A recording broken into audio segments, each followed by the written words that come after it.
আসসালামু আলাইকুম ওয়া রাহমাতুল্লাহি ওয়া বারাকাতুহু। আলহামদুলিল্লাহি ওয়াহদা ওয়াসসালাতু ওয়াসসালামু আলা মান লা নাবিয়্যা বা'দা। আপনারা কতদিন থেকে হুনরা যে সিলেট শহরও দুইটা মসজিদ তাকওয়া অ্যান্ড ইসলামিক সেন্টার এবং কিউ সিটি ইনস্টিটিউট যা মসজিদ এগুলা নিয়ে অনেক প্রচারণা চলে এবং বিশেষ করিয়া এই মসজিদগুলোতে মহিলাদের নামাজের ব্যবস্থা করা হয়েছে।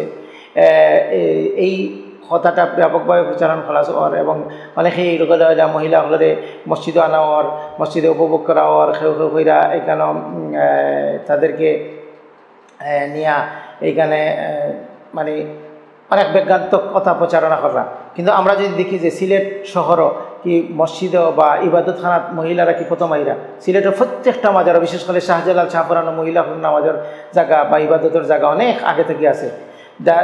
আমরা যদি বাংলাদেশের দেখি বাইতুল মুকাররম মহিলাদের নামাজের ব্যবস্থা আছে, রাসূল সাল্লাল্লাহু আলাইহি ওয়াসাল্লাম মসজিদে নববী, মসজিদে হারাম এগুলোতে মহিলাদের ব্যবস্থা আছে এবং আমরা দেশের থেকে যারা হজ ফরাত মহিলা হল যান ছাড়া সেখানে গিয়া নামাজ পড়েন। এবং আমরা মসজিদে অনেকেই মসজিদে মহিলা হল আওয়ার ব্যাপারে আপত্তি করলেও তারা কিন্তু মার্কেটও মহিলাগুলো থেকে আমরা মুক্ত রাখতে পারছি না।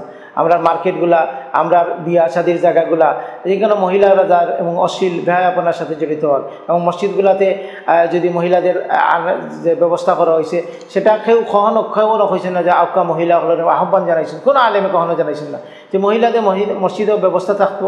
কিন্তু মহিলাদের জন্য উত্তম হচ্ছে রাসূল সাল্লাল্লাহু আলাইহি ওয়াসাল্লাম যেটা কইছেন যে গড় হচ্ছে তারা লাগে উত্তম জায়গা ইবাদতের লাগিয়া। সম্মানিত উপস্থিতি, এই মসজিদগুলো মহিলাগুলোর যে ব্যবস্থা করা হয়েছে, যে মহিলাগুলোর যে সুব্যবস্থা করা হয়েছে, তাদের পৃথক অজুর জায়গা, পৃথক টয়লেটের ব্যবস্থা এবং তাদের পৃথক সালাতের ব্যবস্থা এবং পর্দা সহকারে এখানে ব্যবস্থা করা হয়েছে, এগুলা নিয়ে অনেকের মানে কীভাবে মানুষকে উত্তেজিত করা যায়, কীভাবে মানুষকে মানে মানুষের সমাজও ফিতনা সৃষ্টি করা যায়, এই লক্ষ্যে এগুলো প্রচার করা হয়। কিন্তু কখনো আমরা দেখি না যে যারা এগুলা নিয়ে মাত্রা তারা কইরা না যে কেউ দেয় মাজারও গান বাজনা হয়, মাজারও বেডিনতে আইয়া গাঞ্জা খাইন, মাজার বেডিনতে আইয়া নাচেন, মার্কেটও কেউ দেয় বেডিনতে অশ্লীল প্রচারণা হয়, বিয়া শাদিদ বা এইসব অনুষ্ঠান অনেক সময় দেখা যায় এগুলো তেনদিন অংশগ্রহণ করা এবং মাজারের এগুলো তাদের ঘরের কাছ থেকে পদক তেনদিন এগুলো দেখা, কিন্তু দেখা যায় এগুলা নিয়ে কথা কইরা না।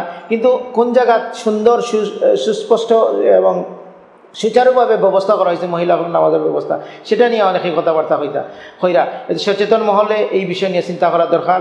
এই বিষয় নিয়ে আপনারা চিন্তা ভাবনা করবা যে এইগুলো কী উদ্দেশ্য করা হয় এবং এগুলা তারা সমাজও কি শান্তি শৃঙ্খলা প্রতিষ্ঠা করা হওয়ার না সমাজও বিশৃঙ্খলা সৃষ্টি করা হওয়ার। আল্লাহ সুবহানাহু ওয়া তাআলা আমরা সবাই বুঝার তৌফিক দান করুক না। এবং আমরা আপনাদের আহ্বান করবো যে আপনারা এই সেন্টারগুলো পরিচালনা আউকা দেহকা যে এইগুলা কীভাবে দ্বীন ইসলামের প্রচার করা হওয়ার। আল্লাহ সুবহানাহু ওয়া তাআলা আমরা বুঝার তৌফিক দান করুক। সাল্লাল্লাহু আলা নবিয়িনা মুহাম্মদ ওয়া আলা আলিহি ওয়া সাহবিহি ওয়াসাল্লাম। আসসালামু আলাইকুম ওয়া রাহমাতুল্লাহ।